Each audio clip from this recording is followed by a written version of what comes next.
Assalamualaikum warahmatullahi wabarakatuh. Banyak orang yang meremehkan dan memandang sebelah mata tukang ojek. Tapi saya santai saja, karena hidup ini memang tidak pernah lepas dari komentar orang lain. Karena menurut saya, apapun pekerjaan dan profesi kita di dunia ini adalah mulia selama pekerjaan itu halal, dan termasuk sebagai tukang ojek. Menurut saya, ojek adalah pekerjaan yang membuat kita menjadi lebih tenang, santai, bebas, dan leluasa. Karena pekerjaan ini bisa mengatur waktu kita sendiri, dan bukan kita yang diatur-atur. Ada yang mengatakan hidupnya kurang beruntung karena jadi tukang ojek. Justru menurut saya, jadi tukang ojek adalah keberuntungan yang luar biasa. Karena profesi ini mampu memanage waktu kita sendiri, terutama waktu untuk beribadah kepada Allah Subhanahu wa Ta'ala. Ketika menjelang waktu sholat, kita bisa mematikan aplikasi dulu untuk menjalankan kewajiban sholat tepat waktu dan bahkan berjamaah di masjid. Kalau pekerjaan yang lain, saya rasa belum tentu bisa. Tak mengapa kita dipandang hina oleh makhluk. Yang terpenting tidak hina menurut pandangan Allah Subhanahu wa Ta'ala. Intinya tak perlu mendengarkan apa kata orang selama profesi yang kita geluti tidak keluar dari yang namanya koridor syariat. Syukuri seperti apapun keadaan dan kondisi kita, dan jangan selalu membandingkan dengan hidup orang lain agar kita tidak menjadi orang yang kufur nikmat. Dan yang perlu diingat, apapun profesi kita, tetap harus Allah yang dijadikan prioritas dan tujuan utama.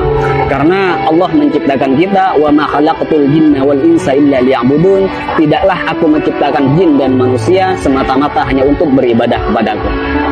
Maka apapun status kita, apapun profesi kita dan pekerjaan kita, dan apapun peran kita dalam hidup, niatkan semuanya untuk ibadah kepada Allah Subhanahu wa Ta'ala. Ada sedikit motivasi dari saya, semoga bermanfaat. Bismillahirrahmanirrahim. Banyak orang kaya gelisah dengan kekayaannya dan hitung-hitungan dalam bersedekah, bahkan bersifat pelit dan kikir. Banyak artis bercerai padahal pasangannya sempurna, kaya, ganteng, dan cantik. Banyak pejabat korupsi padahal puluhan juta gaji dari jabatannya. Banyak polisi yang tak mengayomi tapi malah memeras rakyat. Ada yang mengatasnamakan perjuangan malah menilap dana bos. Banyak pembisnis sukses tapi tidak jujur. Banyak yang masih bergelut dengan riba hanya untuk gaya hidup. Ada yang menguasai banyak ilmu agama tapi gemar bermaksiat dan tak mengamalkan ilmunya. Ada yang gemar berdakwah tapi tak mampu mendakwahi dirinya sendiri. Ada yang suka minum khamr, narkoba, dan berzinah dengan alasan kesenangan. Ada yang sudah berkeluarga dan bahkan punya anak merasa kurang tentram, seolah jauh dari kata sakinah, mawaddah, warahmah. Ada atasan yang suka menyunat uang bawahannya. Ada seorang guru atau karyawan yang suka korupsi dan bahkan korupsi waktu. Ada yang punya proyek dan tidak jujur dengan proyeknya. Banyak dokter, perawat, dan bidan yang tidak lemah lembut, tidak jujur, dan bahkan terkadang tidak memanusiakan pasiennya. Ada yang sibuk mencari dunia sampai lupa pada Tuhannya dan lalai dalam sholatnya. Dan masih banyak lagi kasus-kasus yang tidak bisa saya sebutkan semuanya. Mari kita berpikir, kenapa mereka demikian? Karena dalam hidupnya bukan Allah yang mereka jadikan prioritas dan tujuan utama. Karena jika Allah yang mereka jadikan prioritas dan tujuan utama dalam hidupnya, maka sangat mustahil mereka berbuat demikian. Wa may yuhajir fi sabilillah yajid fil ardi muraghaman katsiran wa sa'a. Ayo kita berhijrah.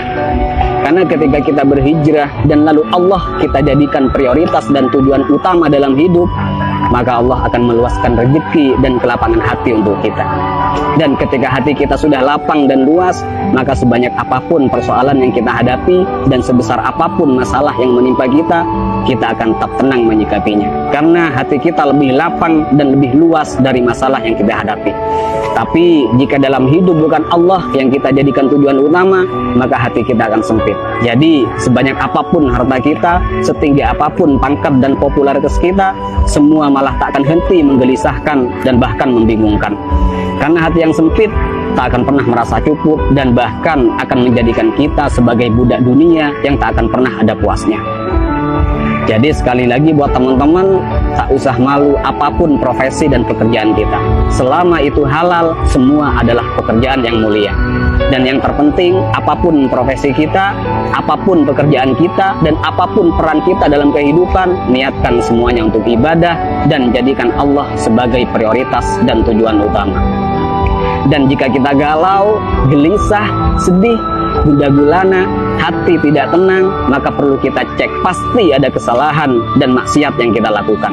Dan sudah pasti kita meletakkan dunia di atas Tuhan. Dan juga saya pastikan hubungan kita dan Allah sudah tak lagi mesra. Jadi kesimpulannya, tolak ukur ketenangan dan kebahagiaan bukanlah kekayaan, bukan jabatan, dan bukan popularitas.